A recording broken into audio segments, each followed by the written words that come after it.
Yeah, we got Paul Craig versus Caio Borralho, and you know Caio Borralho because he's one of the guys I've kind of been fucking banging on the drum for what's his nuts, Bo Nickel to Yeah. fight next because he's at that perfect number 15 ranking in the middleweight rankings right now that I feel like would just be a perfect litmus test for Bo Nickel. I've also mentioned Paul Craig. After that fucking episode, I looked at the rankings and looked at the next few shitty fights for the next few weeks and realized most of the fucking people in the middleweight division I said would be great tests for Bo Nickel are all fucking booked up. So that's kind of Oh, disappointing, but damn. hey, that's life.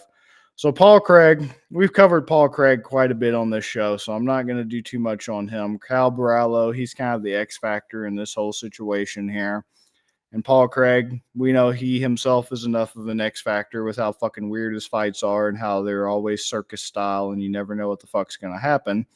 So let's see. Paul Craig is a plus 340. Borralho's at a minus 440. I'm sure once I start looking it up, I will at least see a little bit of reasoning on the part of Vegas as to why this is such a huge discrepancy in terms of the odds.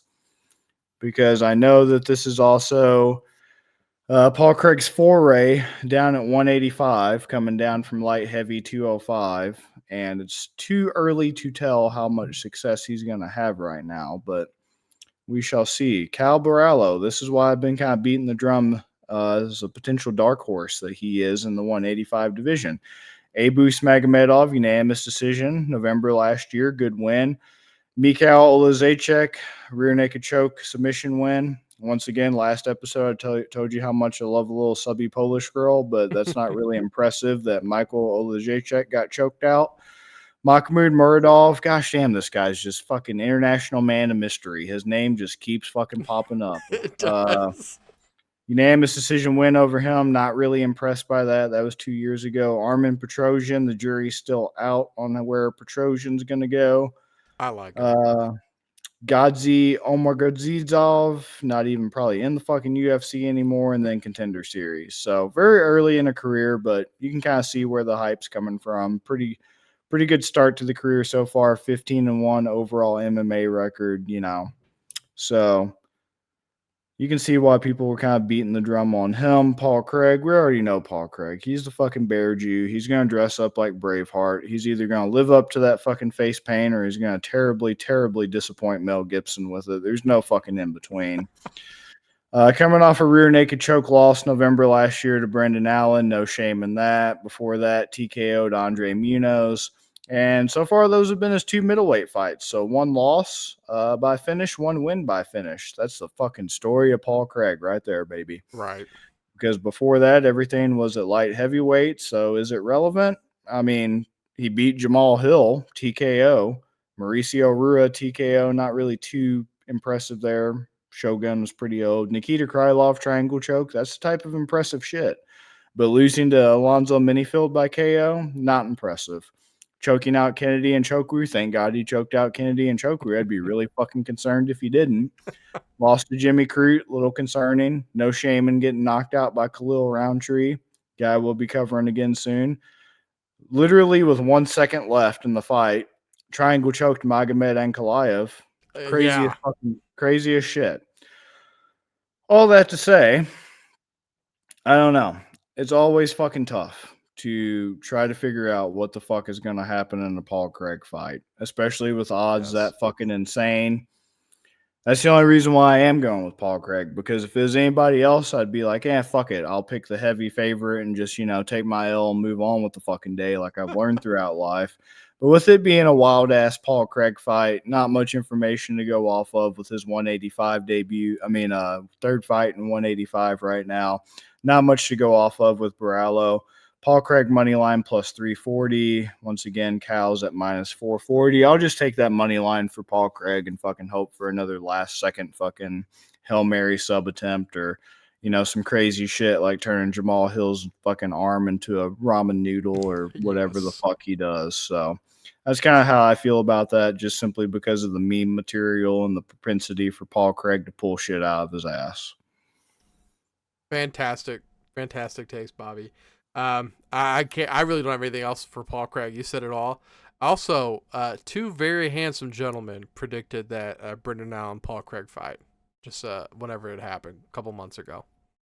Really? I don't know who the fuck that'd be. Probably Minty Betts or fucking Yanni the Greek stereotype, fucking fake spray tan, or one of those other ass hats out there.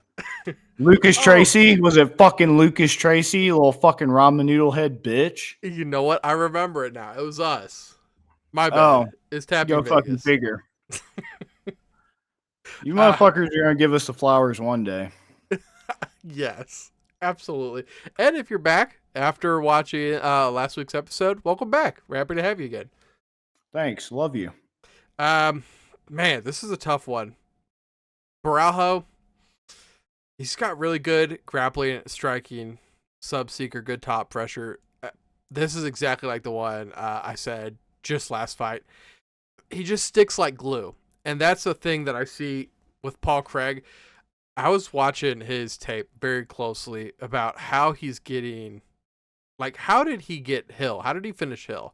How did he finish Ankalaev? It's these guys that when they're grappling, they leave too much space. And I don't think that Borralho's going to make that same mistake. And I don't think this is probably going to be surprising too. Because you were saying how Paul Craig is finished or be finished. I think that Borralho's going to really take this fight and just try to control it. They're going to do a lot of grappling, try to stay behind him, don't get in danger. And I think that he's going to win by decision.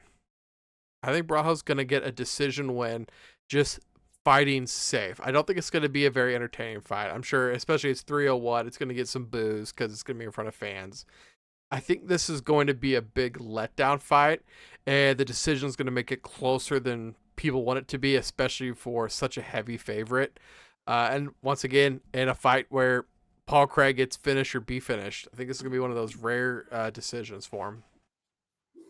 Yeah, another thing that kind of leads me to kind of go with Paul Craig on this is he just has some really good BJJ credentials. I mean, bronze 2015 Abu Dhabi World Pro and Absolute division, so that's pretty much like a fucking open division, damn near. 2015 Birmingham British Pro Championships, gold medalist, 95 kilograms, purple belt. He's a black belt since then. So just really good grappling. So fuck it. Why not? That's how I'm rolling. I don't blame you at all. Both those fights, I feel like they can go either way. And no one's gonna crap on you for taking plus money.